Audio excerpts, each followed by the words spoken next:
Iniciamos nuestra clase de finanzas de empresa. Hoy deberemos comenzar con la unidad 5. Quisiera saber si tienen alguna consulta de las unidades vistas hasta ahora, antes de iniciar la nueva unidad.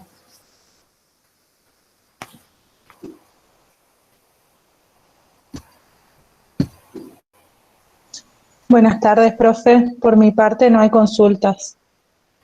Bueno, muchas gracias por la respuesta. Bueno, la unidad 5 se refiere a decisiones de inversión. Básicamente, decisiones sobre proyectos de inversión. Vamos a esperar un ratito más antes de iniciarnos porque siguen ingresando alumnos y voy a guardar 5 minutitos y después sí comenzamos. Mientras tanto, vayan pensando en qué consideran ustedes como inversión.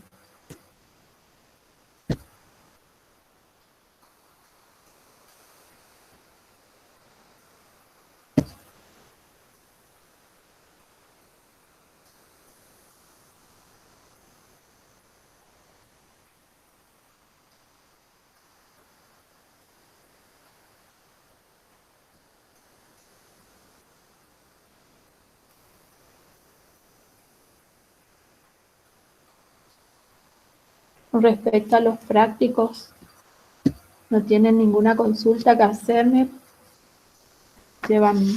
Tienen todo entendido, digamos, lo que han visto hasta ahora.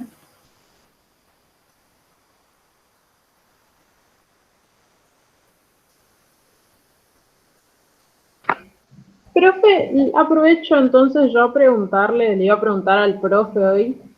Sí, Usted en la última clase, cuando explicó lo de las políticas, una vez que nosotros implementábamos la política, nosotros en el ejercicio número 8, si mal no recuerdo, el profe hizo el análisis de la rentabilidad requerida sobre el total, o sea, teniendo en cuenta la rentabilidad de la inversión que te daba la política a implementar y tomaba, digamos, el porcentaje del total.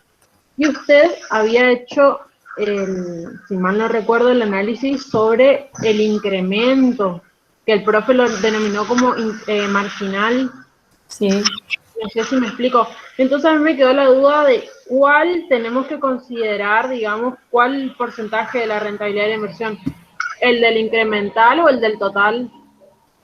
Cuando vos tenés que hacer el análisis de una inversión, el análisis tiene que ser un análisis de tipo marginal o incremental. ¿Por qué? Porque vos estás poniendo una tasa de costo de oportunidad o una tasa de financiación de ese proyecto, suponiendo que fuera así, y es con esa tasa con la que vas a comparar y vas a definir. ¿Y por qué no lo anterior? Porque lo anterior ya fue financiado, ya en su momento fue analizado frente a un determinado costo de oportunidad. Entonces, la situación actual es disponer de un cierto capital y ver si lo invertimos en este rubro o en el otro. Y yo soy de la opinión de que debemos hacer un análisis de tipo marginal. Porque ya les digo, a veces se incrementa la rentabilidad promedio o total, digamos, que incluye lo anterior y lo nuevo, pero no necesariamente va a ser la mejor opción, porque a lo mejor la mejor opción es hacer otro tipo de inversión donde la rentabilidad marginal, o sea, de esa inversión adicional, es mejor a la que te da el proyecto que estás analizando. ¿Quién es tu profesor? Nolte es el profe. Bueno, igual yo le iba a consultar porque la verdad no me acordaba con cuál había comparado él, porque hoy volví a ver el ejercicio, entonces le iba a consultar porque entonces cualquiera de las dos políticas del ejercicio número 8 serían viables o buenas, digamos. Yo la verdad que no tengo a mano el ejercicio número 8, pero vos tenés que, o sea, siempre se van haciendo análisis incrementales. si en la medida que las políticas te requieran distintos grados o niveles de inversión adicional, porque vos podés tener una política en la cual la inversión marginal o adicional sea de 100.000 pesos. Podés tener otra opción donde la inversión adicional sea de 120.000. Entonces, tenés que analizar por incremento, no por totales. Bueno, gracias. ¿Está? Entonces, sí, sí. Bueno, ahora sí, ya pasaron los 5 minutos, así que vamos a comenzar nuestra unidad 5. Yo les pedí hace un ratito que imaginen o piensen en a qué podríamos llamar inversión. ¿Alguno pensó en algún concepto de inversión? No una definición de un libro, sino lo que ustedes entienden por inversión. ¿Qué significa invertir?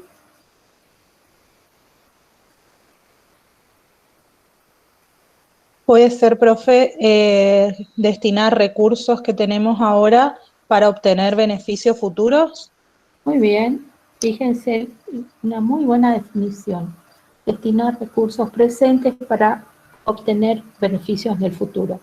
Lógicamente, la obtención de esos beneficios en el futuro, cuando hablamos de proyectos de inversión, lo que tenemos es la esperanza de obtener esos beneficios futuros, porque no estamos hablando de ir y colocar dinero en un banco donde nos aseguran una determinada tasa. Es decir, cuando uno invierte, deja una satisfacción presente y la cambia por la esperanza de un beneficio futuro. ¿Está entendido hasta ahí? Yo les voy a compartir la pantalla porque armé un Power para que lo vayamos viendo, donde vamos a tener todos los puntos de la unidad. Aguárdenme. No nos vamos a saltear ninguno de esa manera.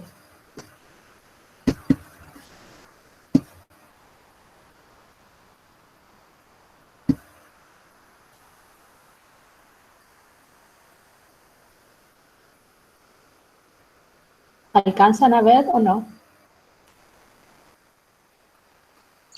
Sí, profe, pero podría ¿Se ser ve un bien? poquito más grande la pestaña porque se ve chiquito. Sí, cómo no. A ver, la voy a ir agrandando de a poquito porque si no. ¿Ahí la ven bien? Está Sí, demasiado profe, grande. súper. Bueno, fíjense los temas que vamos a tratar en esta unidad. Primero, el concepto de inversión. Espérenme que siguen ingresando.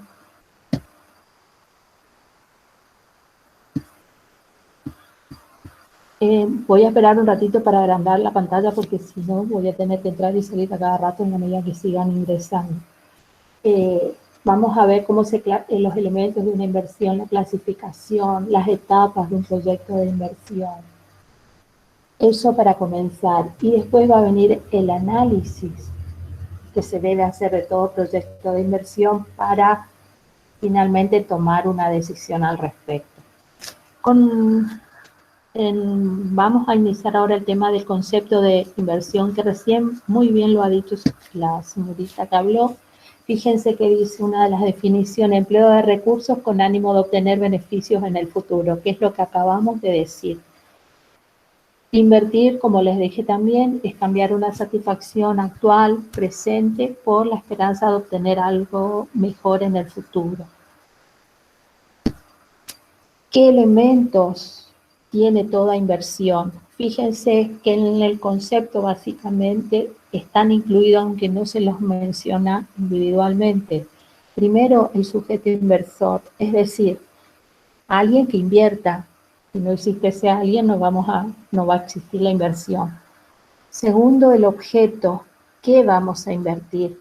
¿Para qué vamos a obtener? ¿Para qué vamos a invertir? Pero básicamente, ¿qué vamos a invertir? Recién la señorita que habló del concepto de inversión dijo recursos actuales. Muy bien. Toda inversión implica un costo.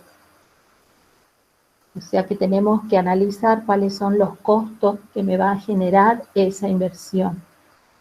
¿Alguien me puede decir por qué hablo de costos de una inversión? Porque toda inversión tiene costos.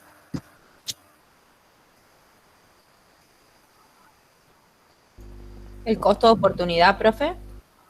También, pero además existen costos que no son costos de oportunidad, como que siguen ingresando. O sea, cuando supónganse que yo decido invertir, hay un costo que va a existir siempre, aparte del costo de oportunidad.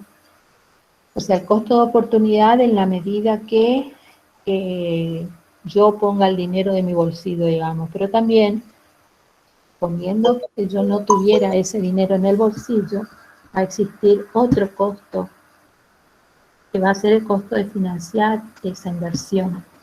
Y además, la misma inversión va a generar ingresos y egresos, y entre esos egresos también vamos a tener distintos tipos de costos. Y por último, la esperanza, que es lo que les decía, la esperanza de obtener un beneficio futuro. ¿Estamos hasta ahí? Muy bien.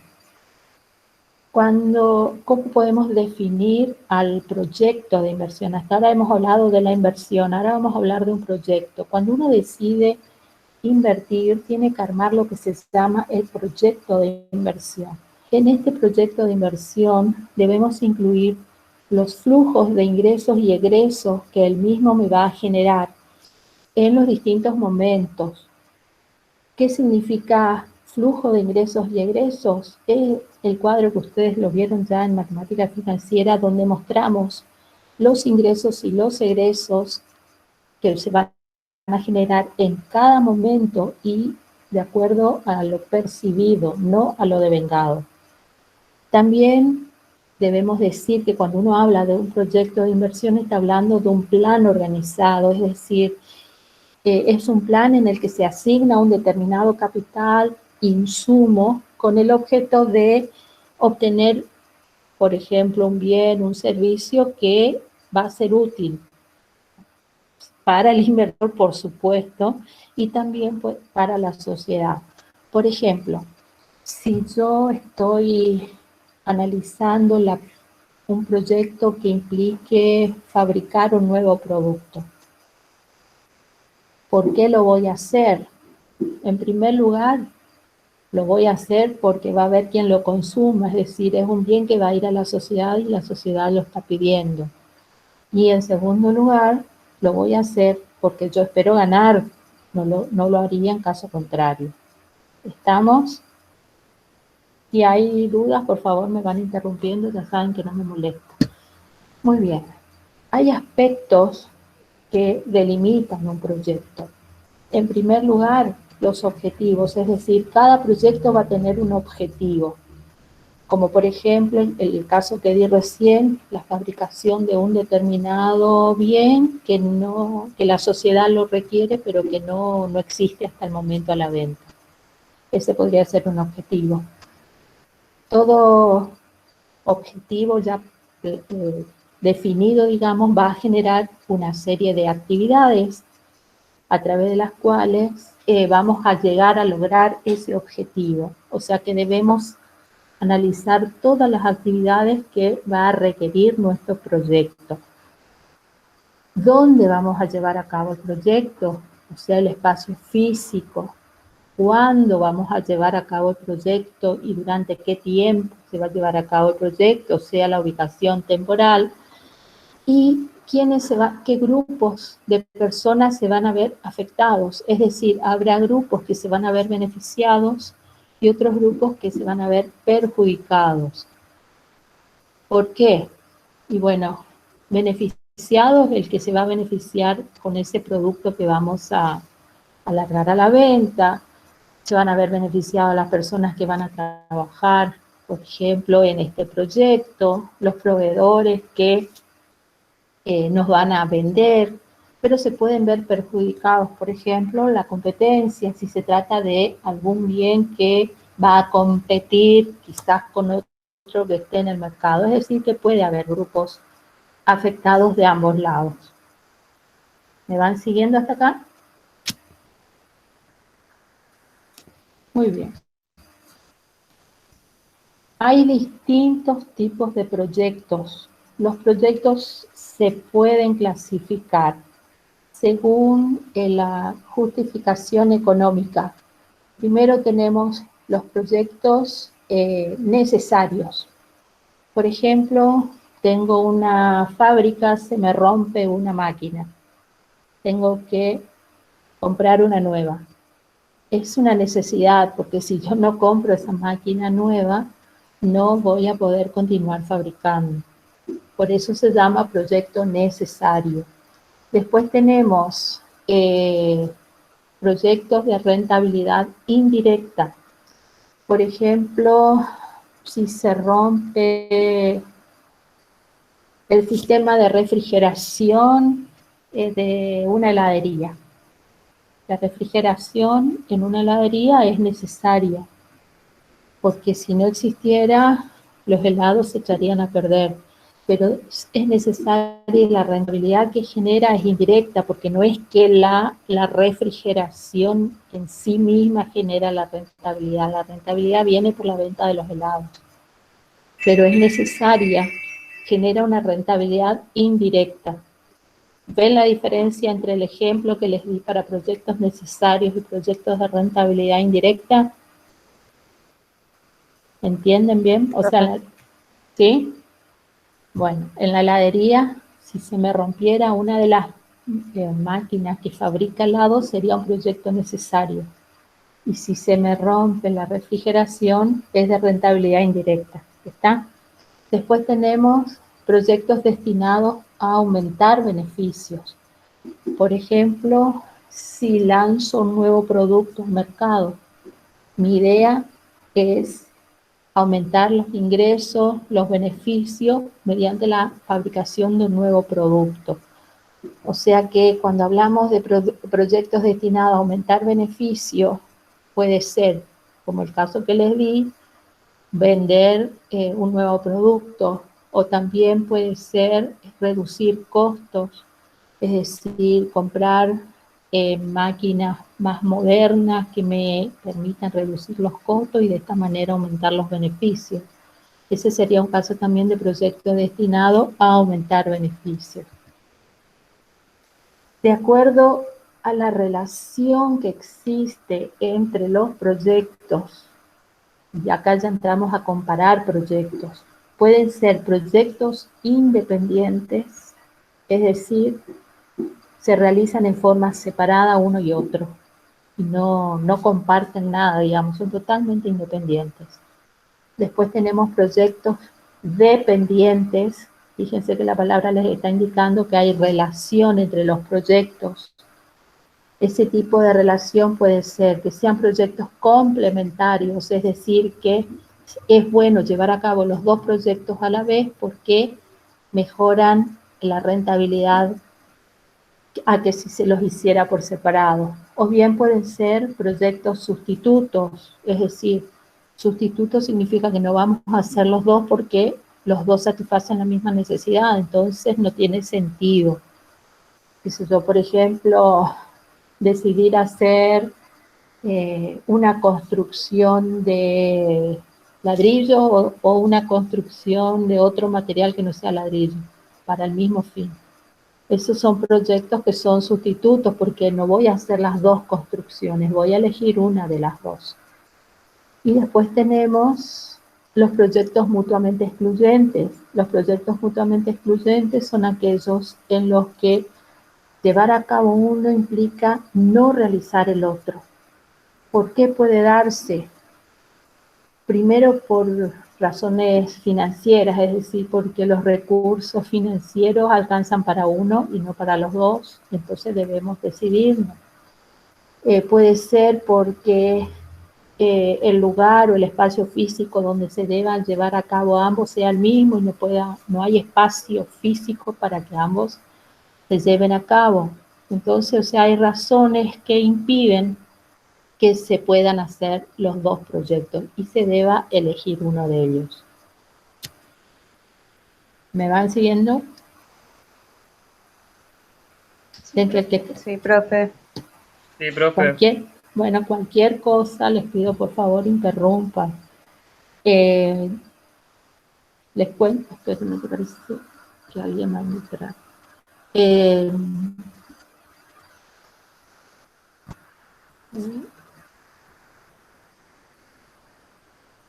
A ver, no sé, sale un cartel raro, pero bueno.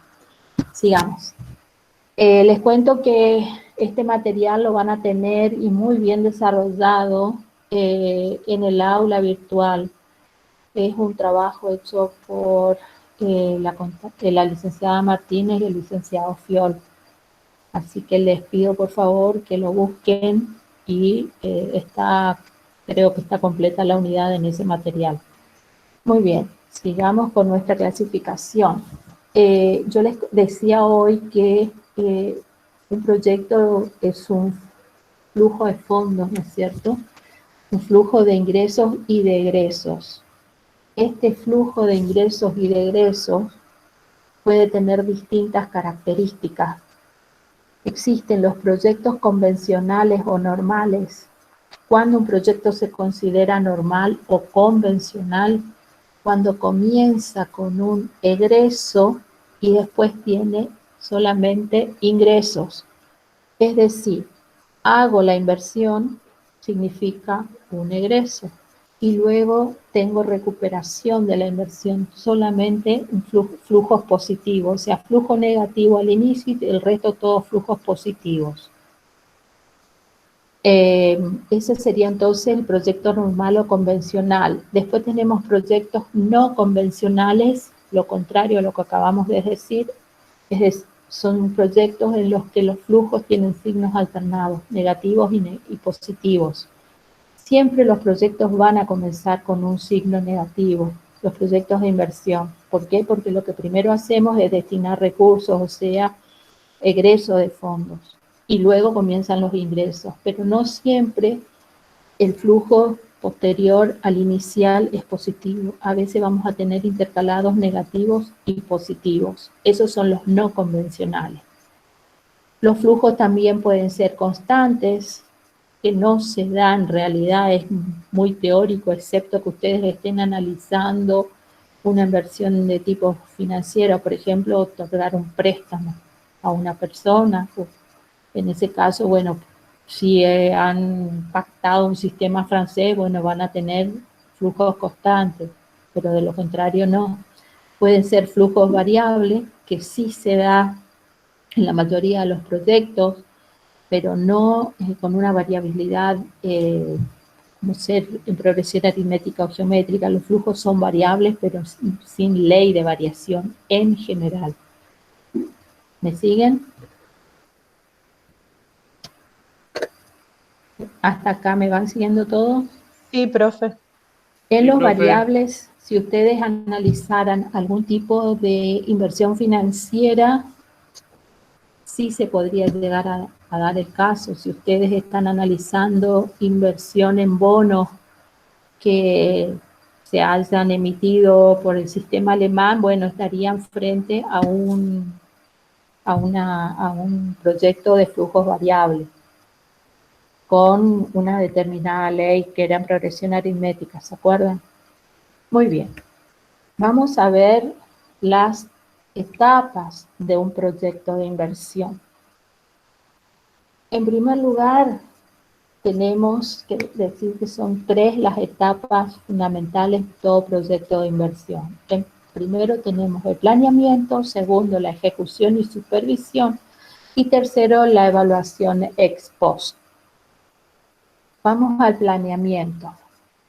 Dentro de lo que es planeamiento tenemos la definición del proyecto, la preparación del proyecto y la evaluación previa al inicio del proyecto, que también se llama evaluación ex ante. Definición del proyecto. La definición va a implicar decir, bueno, qué objetivo perseguimos, cómo lo pensamos lograr, recabar información, no solo para ver si supónganse que ustedes quieren lanzar un nuevo producto al mercado. Entonces, bueno, van a hacer el análisis de qué producto está haciendo falta en el mercado, van a hacer todo el estudio, no solo de ese producto en el mercado, sino las posibilidades de dónde instalar la fábrica, si existe luz, agua, es decir, todo lo que sea necesario y ver si es posible, digamos, llevar a cabo ese proyecto. Una vez que han definido, digamos, de que ese proyecto puede darse, bueno, preparan el proyecto. ¿Se acuerdan que dijimos que un proyecto de inversión implicaba no solo la definición del objetivo, sino también de todas las actividades necesarias para llevar a cabo el proyecto? Por supuesto que ustedes, licenciados o contadores, no van a participar en esta primera etapa, sino que van a ser personas que tengan conocimientos del tema. Pero sí van a participar en la tercera etapa, que es en la evaluación previa o ex ante, que es donde participa el administrador financiero. Una vez que ya se ha definido todo lo anterior, se ha preparado el proyecto, se han establecido por estudios las cantidades de lo que se piensa vender, cómo se va a fabricar, qué máquinas se necesitan, los costos. Ustedes van a tener que armar el flujo de fondos que va a generar o que generaría este proyecto. Para eso van a tener que trabajar en moneda y van a tener que hacer un análisis de los distintos flujos que puede generar el proyecto, porque en todo proyecto tenemos 3 tipos de flujos de fondos. Tenemos los flujos de inversión, tenemos los flujos operativos y los flujos de financiamiento. Cuando hablamos de flujos de inversión, tienen que ver, en primer lugar, con la compra de todos los activos fijos y de capital de trabajo necesarios para llevar a cabo la inversión. O sea que los flujos de inversión van a tener primero egresos por la adquisición de las máquinas, del stock, del dinero que van, o sea, el dinero que van a tener que tener inmovilizado como efectivo mínimo, de la inversión en cuentas por cobrar, si es que tienen planeado otorgar créditos. Esos serían como egresos, pero también el flujo de inversión les puede generar ingresos.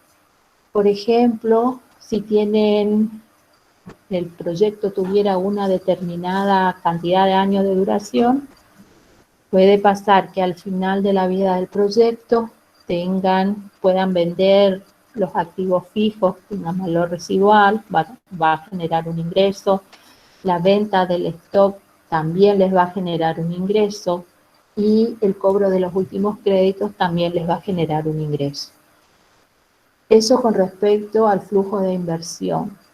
Por otro lado, tenemos los flujos operativos que tienen que ver con el ciclo operativo que habitualmente va a tener la empresa. Entonces vamos a tener ingresos y egresos de tipo operativo. Los ingresos se va a dar, y acá pregunto, por las ventas. Yo digo, el principal ingreso va a ser de tipo operativo, van a ser las ventas. ¿Estoy hablando de forma correcta? No, el cobro sería. Muy bien. El cobro de las ventas. Fíjense por qué hice la pregunta, porque cuando uno dice los ingresos se van a generar por las ventas, eso sí son ventas al contado, porque recuerden siempre que los flujos de fondos se arman sobre la base de lo percibido. Entonces no tenemos que decir el principal ingreso son las ventas, ¿no? Es el cobro de las ventas. ¿Estamos? O sea, cualquier ingreso que tenga que ver con la operatoria habitual de la empresa. Y entre los egresos, y acá hago otra pregunta, ¿qué vamos a poner? Vamos a poner el costo de ventas Vamos a poner las compras. ¿Qué vamos a poner? El principal es eso.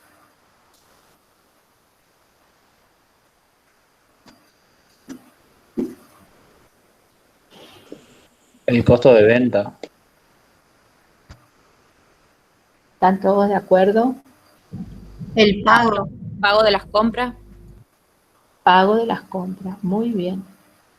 Fíjense, les estoy haciendo preguntas de este tipo que pues son errores muy comunes y no quiero que ustedes los cometan.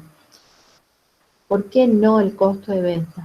¿El costo de ventas es un concepto devengado o es un concepto de lo percibido?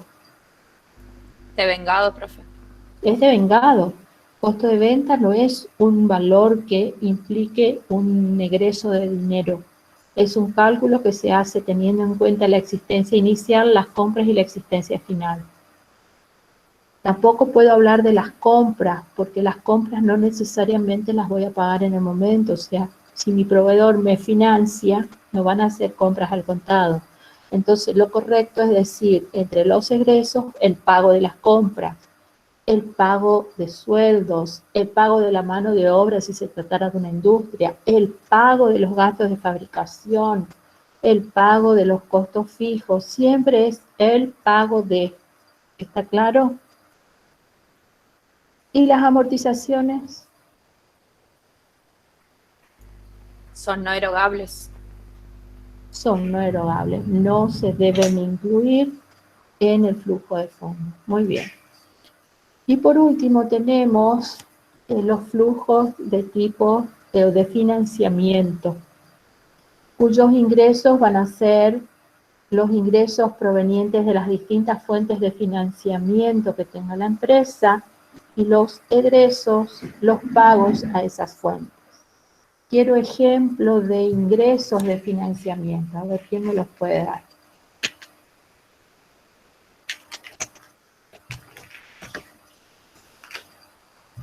El cobro de un préstamo, profe. Escúchenme, repito lo que son los flujos de financiamiento. Los flujos de financiamiento tienen ingresos generados por las fuentes de financiamiento. ¿Cuáles son las fuentes de financiamiento? No, aporte de los socios. Aporte de los socios, la única fuente de financiamiento.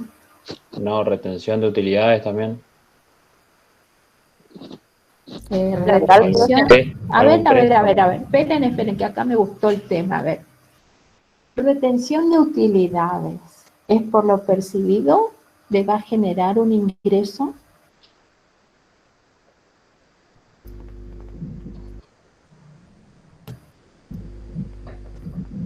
Pregunto. Para mí sí.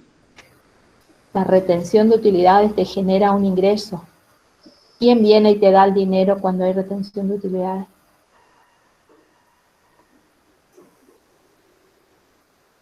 Y no, profe, porque el dinero ya está, digamos, es como no El pagar. dinero ya ¿no? está. Es un movimiento, profe, dentro Es del un movimiento. Escúchenme una cosa, cuando nosotros analizamos, ¿se acuerdan?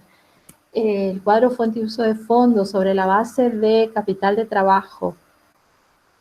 Yo uno de los ejemplos que di fue qué pasaba si se distribuían dividendos en acciones. ¿Se acuerdan?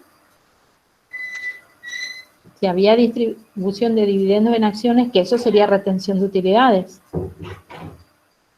No había una variación en el capital de trabajo, ni tampoco hay una variación en el patrimonio neto. Lo que hay es una variación, o sea, hay una variación de tipo cualitativo, pero no cuantitativo.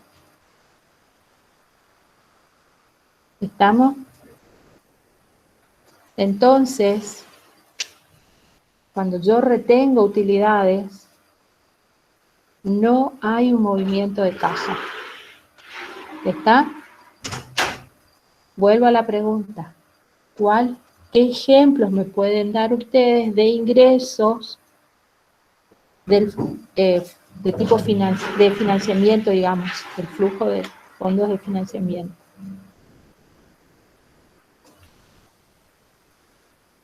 Ya vimos que retención de Los utilidades. proveedores, profe. ¿Cómo? lo que nos dan nuestros proveedores, digamos, el financiamiento del proveedor. El financiamiento del proveedor. ¿El proveedor viene y te da plata? Un préstamo bancario. ¿Cómo? Un préstamo bancario. Un préstamo bancario. Ahí sí. Cuando se venden los activos fijos, digamos, los reemplazan, ¿o no? No, porque no estamos hablando de financiamiento. Ahí es un problema de inversión, es un flujo de inversión. Ingreso y egreso de inversión. ¿Sí? ¿Puede ser obligaciones negociables también? Exactamente. Cualquier pasivo o aportes de los socios que le genere ingreso de dinero. Puede ser obligaciones negociables cuando los inversionistas le entregan el dinero a la empresa. El aporte de los socios en efectivo. Cuando el banco me da un préstamo, pero no los proveedores que me están financiando, porque el proveedor no me está dando plata. Eso, ¿en qué va a incidir el financiamiento de los proveedores? En las compras, porque yo voy a poner las compras cuando las pague, no cuando la efectúe las compras de mercadería, materia prima. ¿Ven? ¿Entienden eso? ¿Entienden? Miren Sí, que profe. son errores muy comunes, por eso es que los estoy mencionando. ¿Estamos hasta ahí? ¿Y qué egresos de tipo de financiamiento incluirían en el flujo de fondos? ¿Retiro de los socios puede ser, profe? Retiro de los socios, puede ser. El ¿Qué pago de más? ese préstamo. Pago de los préstamos. Muy bien, de capital y de intereses. ¿Qué más? ¿Dividendos en efectivo, profe? Dividendos en efectivo. Muy bien, fíjense que ahí hemos mencionado dentro de lo que es el flujo de financiamiento, ingresos y egresos provenientes del endeudamiento y del capital propio. ¿Estamos hasta ahí entonces?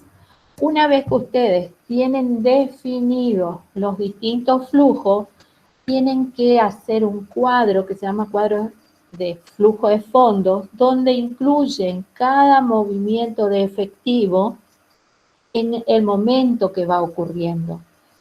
¿Qué significa eso? Que si yo tomo, supónganse en el momento inicial, lo primero que se hace es comprar una máquina al contado. Eso es lo primero que hace la empresa. Entonces, eso va a ir en el momento cero. O sea, la primer inversión que se haga se considera en el momento cero.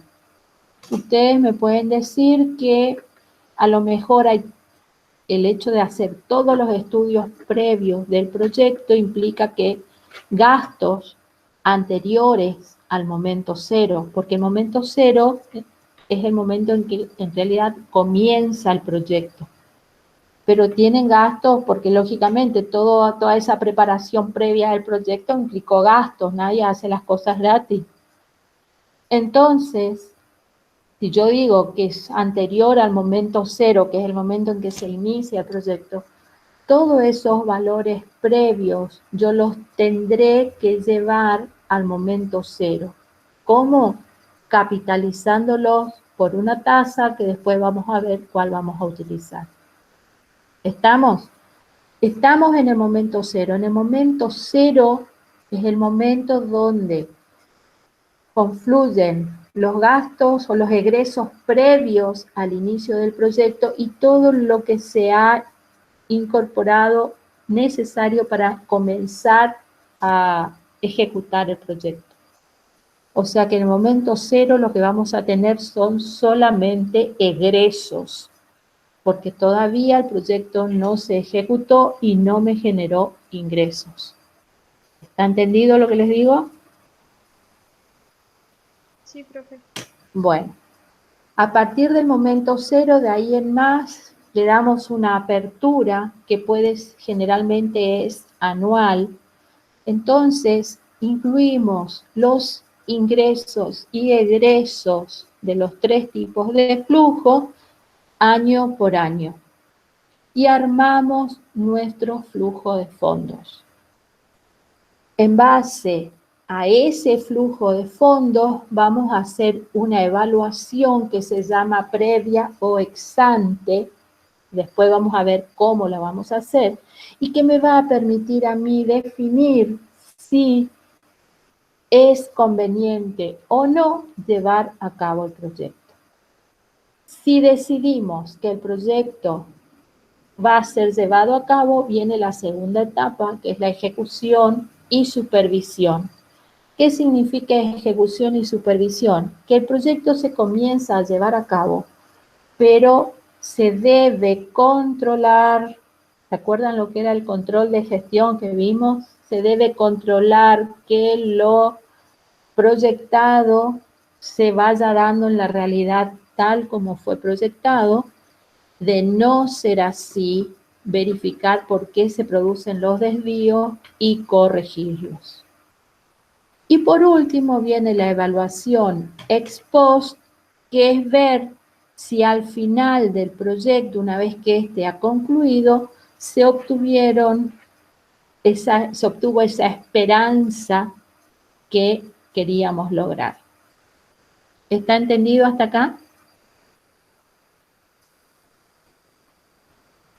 ¿Alguna pregunta o estamos todo bien?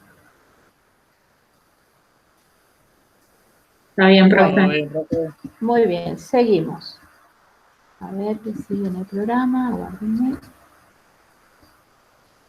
Aspectos relevantes en la determinación del flujo de fondos. Los aspectos son, primero, la clasificación que acabamos de ver del flujo de fondos. Segundo lugar, todo proyecto va a tener un horizonte de planeamiento. Es decir, debemos fijar la duración del proyecto y si es un proyecto cuyo final no está previsto, por ejemplo, invertir en una fábrica, no vamos a analizar 99 años, sino que se va a establecer un horizonte de planeamiento, supónganse un análisis de 5 o 10 años, y se va a considerar a los fines evaluativos que al final de ese horizonte de planeamiento se termina el proyecto y se establece, en base a los criterios que después vamos a ver, si realmente ese proyecto es viable o no. O sea, ahí se supone que el proyecto termina al cabo de 5 o 10 años a los efectos del análisis simplemente. ¿Estamos? El análisis que nosotros debemos hacer cuando hablamos de aspectos relevantes en la determinación de flujo de fondos es el siguiente. Una vez que yo definí los flujos de fondos, puedo llevar a cabo dos tipos de análisis. Un análisis que se llama análisis desde el punto de vista de la inversión total y otro que se llama análisis desde el punto de vista del inversionista. Desde el punto de vista de la inversión total, lo que busco es ver si el proyecto en sí mismo es rentable independientemente del financiamiento. Es decir, si yo voy a analizar la rentabilidad de comprar una máquina y ver, o sea, fabricar un determinado bien, voy a analizar si la compra de esa máquina es conveniente o no, sin importarme cómo la voy a comprar. Fíjense que no voy a hablar cuando hago el análisis desde el punto de vista de la inversión total, no voy a considerar si la máquina me la van a financiar, si voy a tener que aportar capital, eso no me interesa. Desde el punto de vista de la inversión total, lo único que me interesa es definir si esa máquina me conviene o no me conviene. ¿Está claro hasta ahí? Esto es muy, muy importante, por eso pregunto cada rato si está claro o no. Fíjense, de acuerdo a lo que les acabo de indicar, ¿qué flujo de ingresos y egresos deberíamos considerar a estos fines. Primero, ¿debo considerar el flujo de inversión?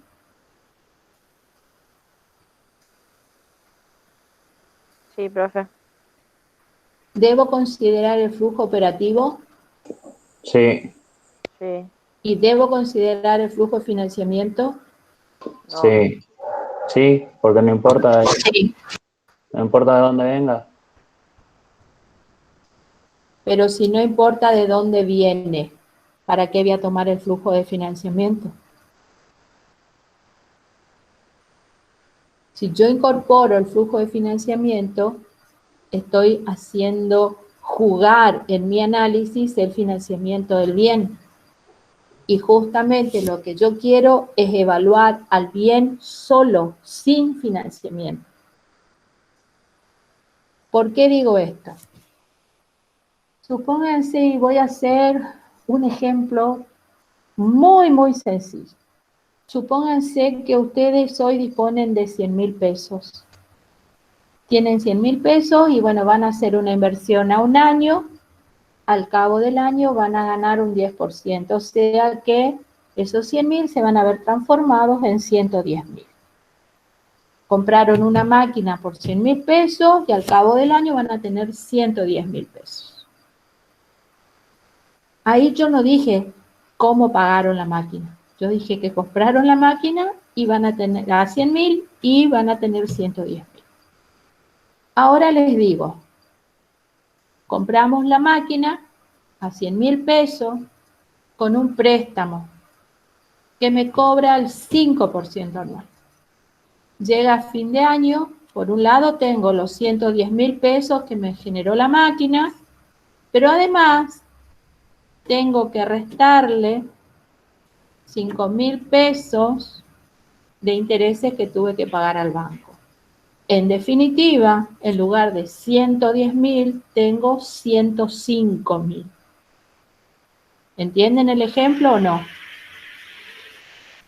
Sí, profe. Entonces, fíjense, en el primer caso, yo ni hablé de cómo financié la máquina.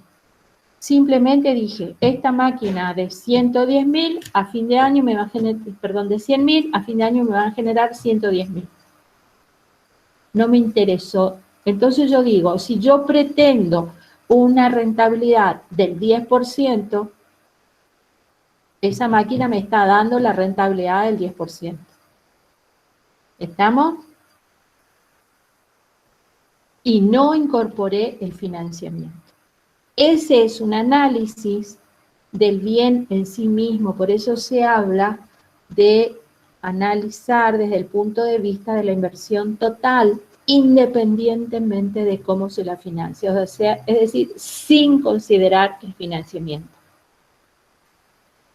En cambio, el otro aspecto es analizar la inversión desde el punto de vista del inversionista o del accionista, del que puso la plata. Ahí sí vamos a considerar el financiamiento. Ahora viene la pregunta. ¿Qué tipo de financiamiento deberíamos considerar en ese caso? Recuerden que el financiamiento De puede los ser... recursos propios. Yo voy a compartir con ustedes un Excel, espérenme que abro, para que lo trabajemos. Lo voy a hacer siempre con un ejemplo sencillo, digamos, de un año nomás, como para trabajarlo. ¿Ven la pantalla del Excel? Sí, profe. Bueno, muy bien. Este va a ser el momento 0. Momento 0. Y vamos a poner acá momento 1.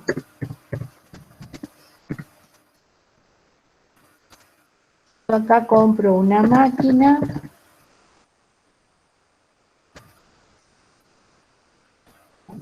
Pero vamos a hacerlo bien con un flujo de fondos. Ingresos. dar un espacio, egresos, compro máquina. Compro una máquina por 100.000 pesos. Al final del año tengo 110.000 pesos.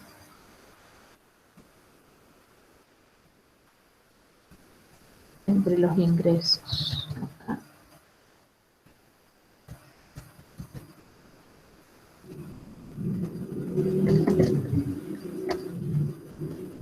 Compré la máquina, no me interesa para qué, simplemente la compré, la tuve un año, al final del año la vendo en 110.000 pesos. Eso fue el ejemplo que planteamos recién y vimos que acá el rendimiento fue de 10.000 pesos, o sea, tuvimos una tasa de rendimiento del 10%.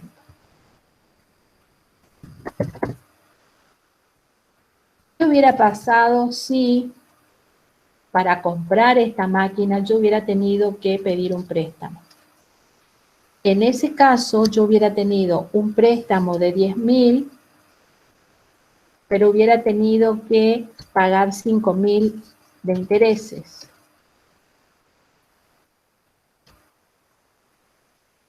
Pónganse que en lugar de tomar el préstamo por los 100.000, tomo por la mitad. Tomo un préstamo simplemente por 50.000 pesos.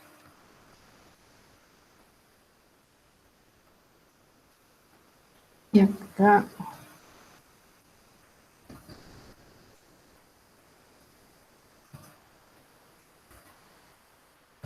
hago el préstamo. Pónganse que el banco me cobró el 5%, son 52.500 pesos. Que devuelvo al final. Esperen un minuto. 52.500. Entonces, fíjense, la inversión en este caso, yo como capital propio, ¿cuánto estoy poniendo? Si a mí la máquina me cuesta 100.000 y préstamos de 50.000 en el momento cero, ¿cuánto tuve que aportar para cubrir la máquina? 50.000 pesos. ¿Me van siguiendo? ¿Entienden lo que estoy haciendo? O sea que acá esto sería ingresos menos egresos. Vamos a ponerle así, menos egresos. Y en el momento final tenemos 110.000 menos 52.500, son 57.500.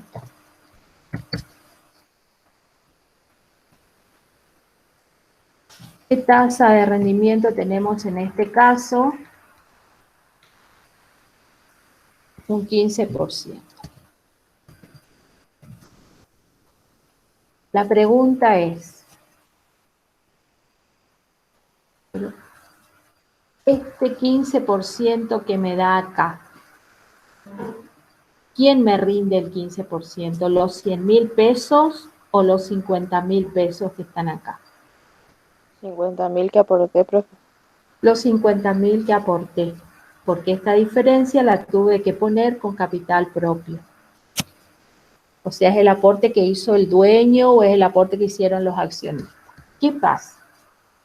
Cuando yo hago este análisis, yo fíjense que estoy incluyendo dentro del análisis el flujo de financiamiento, pero no todo el flujo de financiamiento, sino que estoy incluyendo el flujo de financiamiento de tercero, el préstamo y el pago del préstamo. Yo no puse acá como ingreso el aporte del socio o del dueño.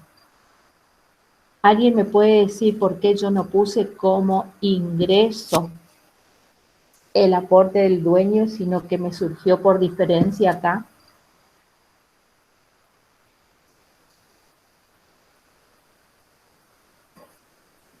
Porque nosotros teníamos ya ese dinero, ¿ya? Contábamos con ese dinero. No, porque puede ser un nuevo aporte.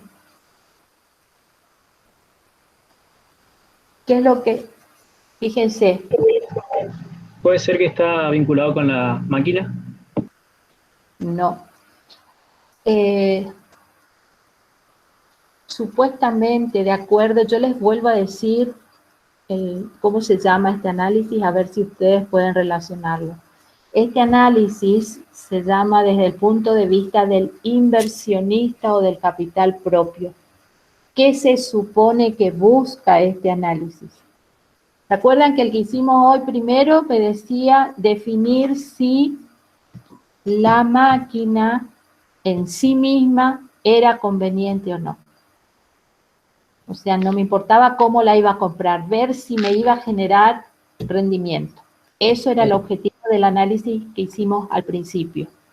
Y este busca medir la rentabilidad de la inversión propia, digamos. O sea, exactamente. Este análisis lo que pretende es ver si el proyecto va a ser rentable para el accionista o para el dueño del negocio.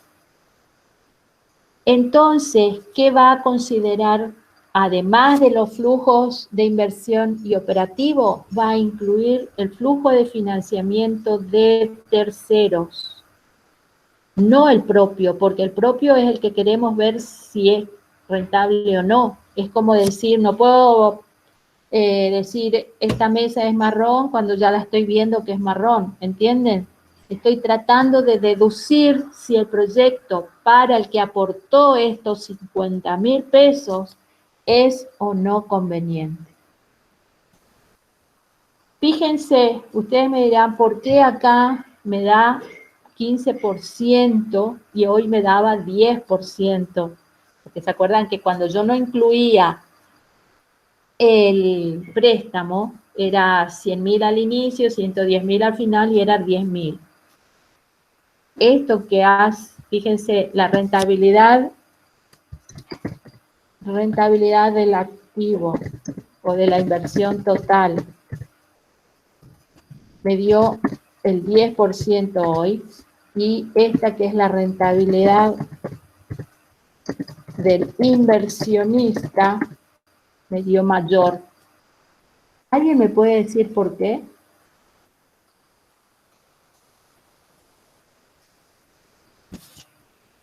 Voy a aclarar acá la tasa del préstamo. La tasa del préstamo con la que yo trabajé es el 5%. Fíjense. Puede ser, profe, por la relación entre los resultados con la cantidad de lo que tuvo que aportar, digamos. O sea, el resultado siguió siendo 10.000 en comparación a lo que tuvo que aportar, digamos. O sea, lo que tuvo que aportar es menos plata y el resultado siguió siendo 10.000 y se reparte, digamos, entre el... No sigue siendo 10.000. No sigue siendo 10.000 porque el... Claro, es 10.000 menos 2.500, 7.500 el resultado, bajo el supuesto que no hubiera impuestos, ¿no? Espérenme que alguien va a ingresar. Fíjense. Se da un apalancamiento, digamos. Exactamente.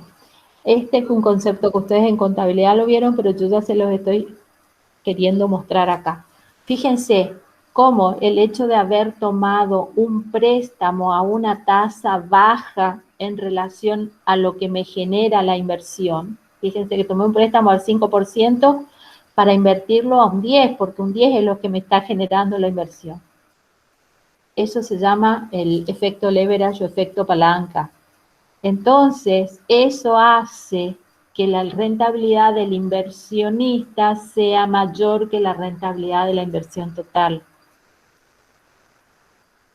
Por eso se hacen los dos análisis, para ver, por un lado, si es conveniente la inversión en sí misma. Y en segundo lugar, ver qué efecto tiene el financiamiento ajeno en la rentabilidad del inversionista. Porque ustedes fíjense qué hubiera pasado si mi tasa del préstamo hubiera sido el 15% en lugar del 10%. Si hubiera sido el 15%, hubiéramos tenido acá 50.000 por 1.15, 57.500. Interés, o sea, capital más intereses, menos 110.000 que hubieran sido los ingresos, acá hubiera tenido 52.500 y la rentabilidad del inversionista hubiera sido 50.000, perdón, 52.500 dividido 50.000, el 5%. Entonces, ustedes dirían, ¿cómo? El bien en sí mismo me está dando un 10% y al accionista le va a quedar solamente el 5%. Hay algo que ahí está mal.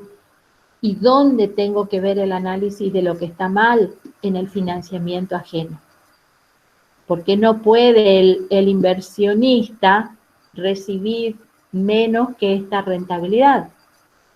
Ustedes imagínense que el inversionista va a exigirle al proyecto generalmente una tasa de rentabilidad mayor que la que se utiliza para la inversión total. Cuando uno va a hacer el análisis, yo acá determiné la rentabilidad, dije, bueno, la rentabilidad de la inversión total es del 10%, pero eso no me está diciendo a mí que debo o no aceptarlo. Para definir si debo o no aceptar esa inversión, tengo que compararla con una tasa que se llama tasa de costo de capital, tasa de corte, tasa de costo de oportunidad. Entonces, supóngase que la tasa que voy a utilizar sería una tasa alternativa de inversiones similares. Si esa tasa alternativa fuera un 8%, yo digo, esto me da un 10 contra un 8, es viable esta inversión porque estamos mejor que el 8%. Inclusive hasta el 10%, si la tasa de costo de oportunidad fuera ese 10%, diría estamos dentro, hasta ahí puedo estirarme, hablando de comparaciones entre inversiones de igual riesgo. Pero si la tasa de costo de oportunidad o tasa de costo de capital, que también se llama, fuera un 15%, yo diría, no, esta inversión no me sirve. ¿Por qué? Porque inversiones alternativas tienen un 15% de retorno o porque la tasa de costo de capital es del 15%, entonces la desecharía. ¿Me van entendiendo? Eso es el análisis ex ante que uno hace. ¿Estamos hasta ahí? ¿Me siguen o no? Por otro lado, el inversionista fija una tasa, que es la tasa exigida por los accionistas para aceptar proyectos. Si esta hubiera sido, como les dije, un 8%, generalmente esta va a ser mayor, supónganse que sea un 10%. Entonces, lo que se busca, el accionista busca siempre, es tener una rentabilidad, si es que no se va a financiar también con capital ajeno, mayor a la rentabilidad de la inversión total.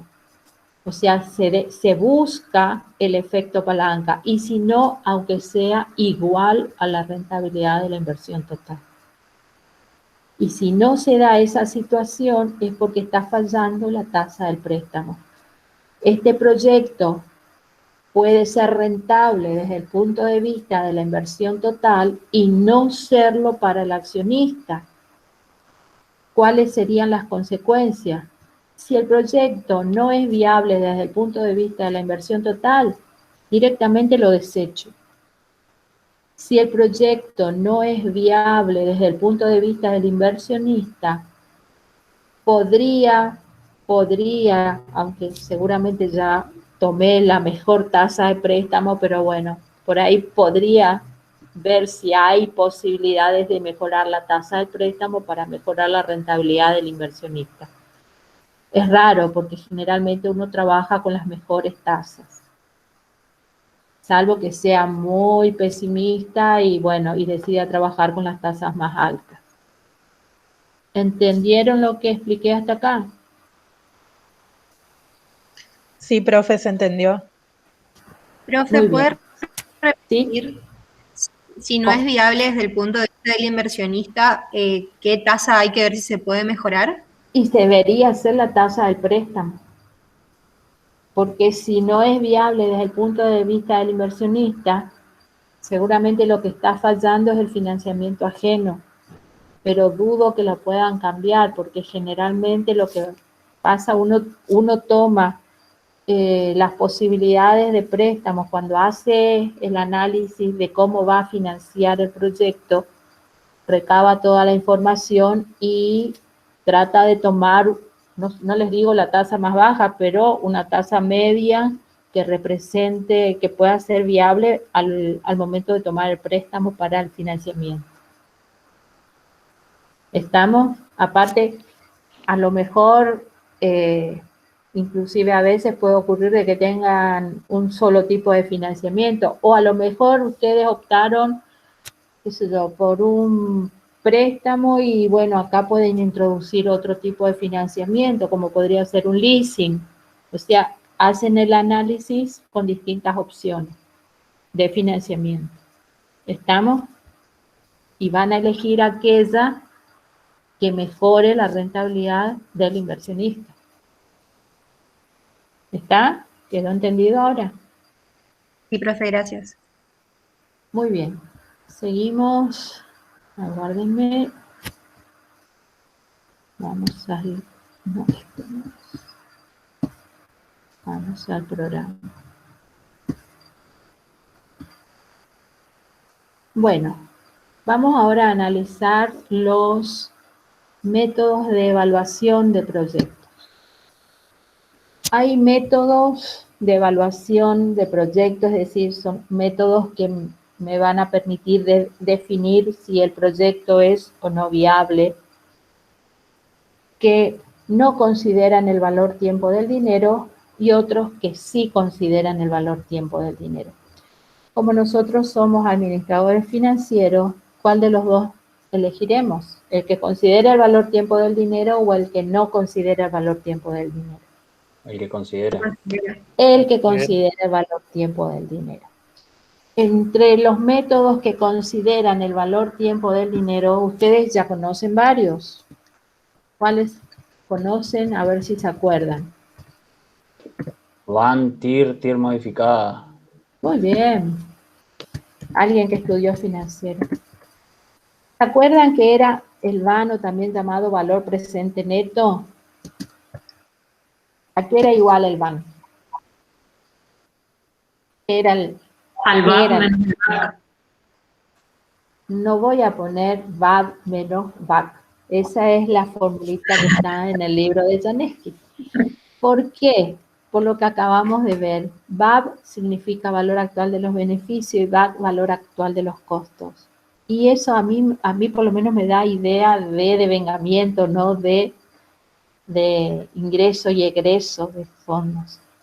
¿Está? Porque acá no hablamos de beneficios y de costos, sino que hablamos de ingresos y egresos. Entonces, la formulita para calcular el VAN que vamos a utilizar va a ser la inversión inicial menos la sumatoria.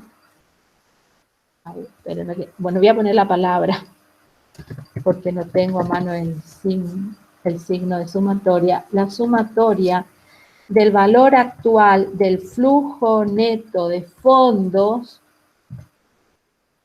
Para que sea valor actual lo tenemos que dividir por 1 más una tasa que se llama tasa de costo de capital y la simbología es K sub 0, yo la pongo como K únicamente, elevado a la N.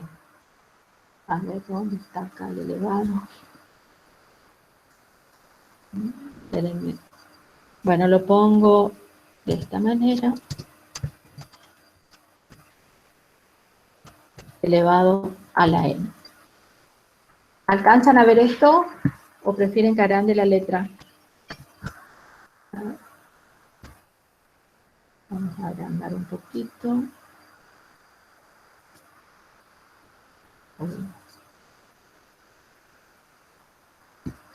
Fíjense, el valor actual neto es igual a la inversión inicial menos la sumatoria del flujo neto de fondo, y acá tendría que llevar un subíndice. ¿Por qué? Porque va a haber un flujo neto de fondos por cada año, dividido 1 más la tasa de costo de capital elevado a la n. N también va a variar, o sea, si es en el momento 1 va a ser 1, si es en el momento 2 o año 2 va a ser 2 y así sucesivamente. Entonces, ¿qué valores les puede dar esto? Fíjense, 1 menos una sumatoria, ¿qué valores puede dar? ¿Cómo puede ser el VAN? ¿Y positivo, negativo o igual a 0? El VAN puede ser, exactamente, puede ser positivo, negativo o 0. ¿Por qué yo sé que puede tener esos valores? Porque estoy hablando de una resta.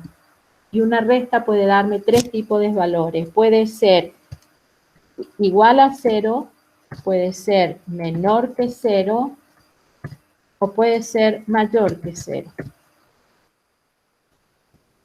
Espérenme cargando esto.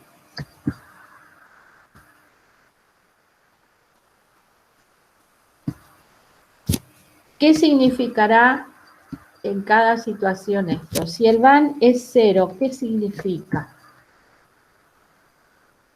Que recupera la inversión. Exactamente, recupera la inversión. En ese caso, ¿convendría llevar a cabo el proyecto o no? ¿Le resulta indiferente? Y es un punto de indiferencia. Habría que hacer un análisis más profundo. Sí, pero de todas maneras, fíjense que ustedes acá están poniendo una tasa de costo de capital. Si esa tasa de costo de capital que están utilizando para calcular el VAN es una tasa del costo del financiamiento,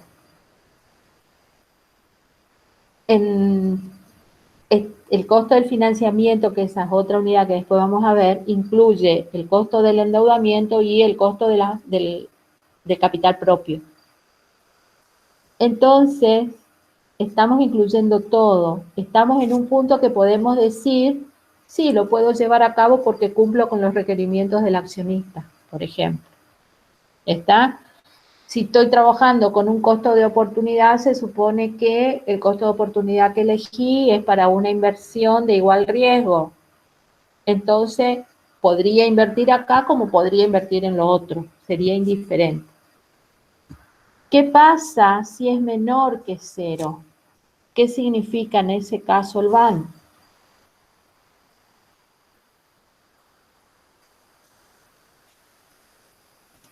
¿Cuándo daría menor que 0 el VAN? Cuando no alcanza a cubrir la inversión que realicé. Exacto, fíjense, sería menor que 0 cuando la inversión tiene un valor mayor a la sumatoria de valores actuales del flujo de fondo. Entonces, ¿conviene o no conviene llevar a cabo la inversión? No. No. Y cuando es mayor que 0, ¿cuál sería la decisión? ¿Llevar a cabo o no llevar a cabo la inversión? Llevar a cabo. ¿Por qué? Y porque obtengo un excedente a la inversión pretendida, digamos. Fíjense que si el VAN es mayor que 0, significa... Perdón, yo acá puse al revés los signos. Estoy hablando bien, pero escribí al revés los signos. Acá es menos y acá es más. Menos la inversión. Oh, no. Esperen, porque esto de la computadora es más y acá es menos. Estamos haciendo bien el análisis, pero cuando lo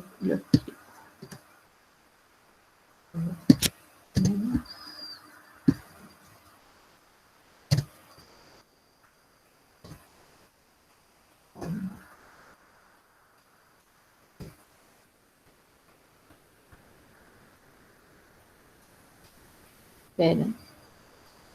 ¿Cómo lo puedo? Bueno, escúchenme ustedes, si están anotando, por favor, pongan menos la inversión más la sumatoria, porque acá no sé qué le pasa a esto que... Sáquele igual, profe. Sí, estoy tratando de hacer. A ver, ahí sí. Fíjense lo que me sale. Ponga un espacio antes del igual, así no lo toma como una fórmula. Ah, bueno. Acá. Ahí está. Ah, bien, eso no lo sabía. Es menos la inversión más la sumatoria. El análisis que estuvimos haciendo está perfecto, pero yo escribí al revés acá los signos. Fíjense, si es mayor que 0, ¿qué significa? Que esta sumatoria va a ser mayor que el valor de la inversión. En consecuencia, vamos a tener un recupero no solo de la inversión, tomado a valores actuales, sino que nos queda un extra. ¿Está entendido? Vamos a hacer un ejemplo sencillo para que lo tomen. Vamos a poner en acá los conceptos. Acá vamos a poner el momento 0, momento 1, momento 2 y momento 3.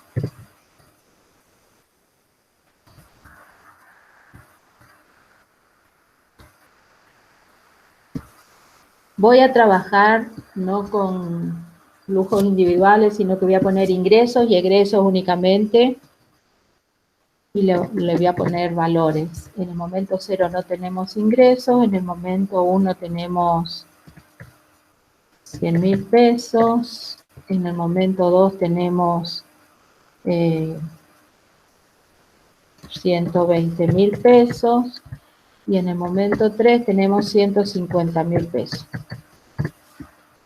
Eso de ingresos. Y egresos,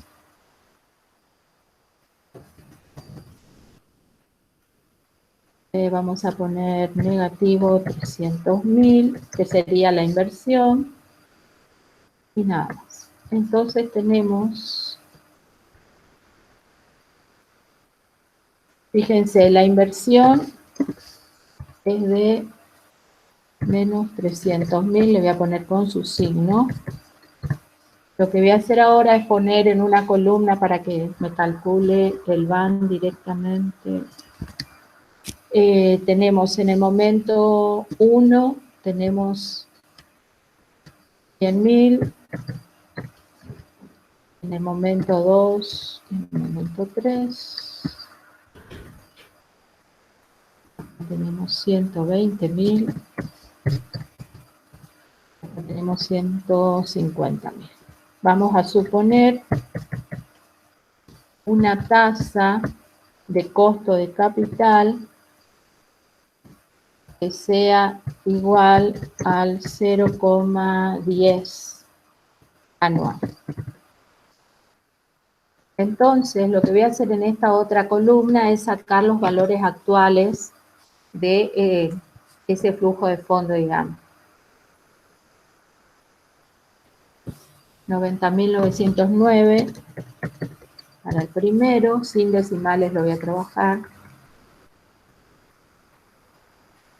99.174.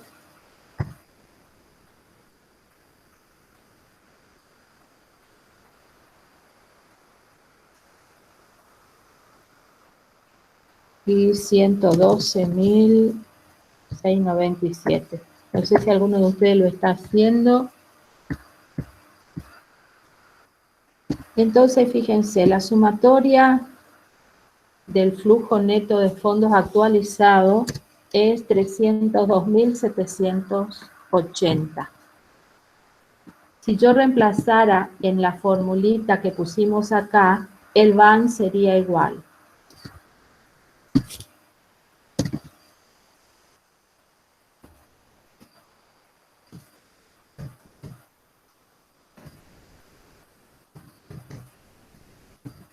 A menos 300.000, que es la inversión inicial, más 302.780, que es el flujo de fondos descontado. Y esto me da igual a 2.780 pesos. ¿Qué significa esto? Que con esta inversión de 300.000 pesos que hice y que me generó estos ingresos, yo tengo un BAN positivo de 2.780 pesos. Es decir, que estos ingresos actualizados me permiten no solo recuperar la inversión de 300.000 pesos, sino que me quedan además 2.780 pesos. ¿Me van siguiendo hasta ahí? Sí, profe. Ahora, les hago una pregunta. Esta empresa que hace este tipo de inversiones, ¿va a ganar el 10% o va a ganar más del 10%? El 10% más 2.780 pesos del excedente. En términos de tasa, ¿va a ser una tasa igual, mayor o menor al 10%? Mayor. Mayor al 10%. Y fíjense que lo que acabo de preguntar no es otra cosa que la TIR. ¿Se acuerdan lo que era la TIR?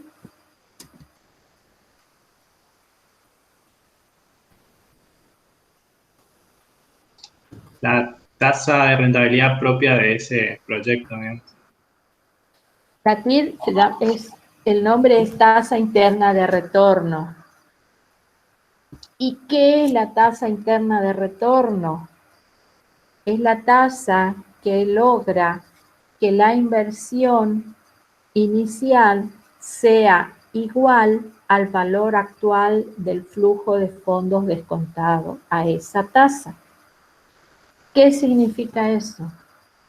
Que si yo descontara cada uno de estos flujos, el de 100.000, el de 120.000 y el de 150.000 a una determinada tasa, y esta sumatoria diera 300.000 pesos, esa tasa sería la TIR. En un Excel, la TIR se puede calcular. Yo ya creo que se los he mostrado. Fíjense cómo. Tomo el flujo de fondos, incluida la inversión inicial, y voy a donde dice funciones, a ver dónde está acá. Fórmulas. Insertar fórmulas. Insertar función, TIR, acepto, y acá marco las casillas, digamos, que debo incluir. Y acá debo incluir desde esta hasta esta. Le doy Enter y fíjense, acá dice el 10% porque está cerca del 10%, pero yo le voy a poner más decimales. Fíjense, es un poquito más del 10%, es el 10,49%. ¿Por qué es un poquito más? Justamente porque estaban estos 2.780 pesos. Esta es la TIR, es la tasa que iguala, vuelvo a repetir, la inversión inicial con el valor actual del flujo de fondos. Pregunto, en este punto, si yo trabajo con la TIR, ¿cuánto vale el BAN? 0.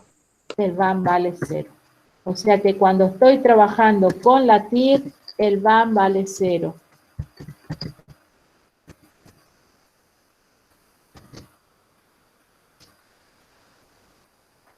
Pero no me digan que, o sea, no tomen como definición solamente que la TIR es la tasa que hace que el BAN sea 0. Es cierto, es una consecuencia.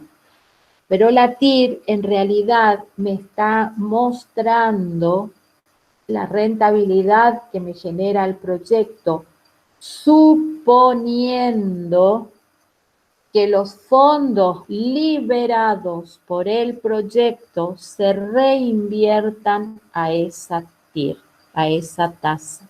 Esa es la definición de TIR. O sea, TIR es la rentabilidad que me genera el proyecto, suponiendo que los fondos liberados vuelvan a reinvertirse a esa misma tasa. ¿Ustedes entienden ese concepto de que se vuelvan a reinvertir a la misma tasa? ¿Qué significa?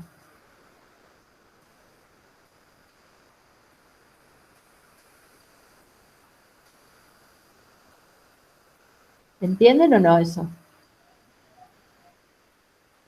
¿Cómo dijo, profe? Fíjense,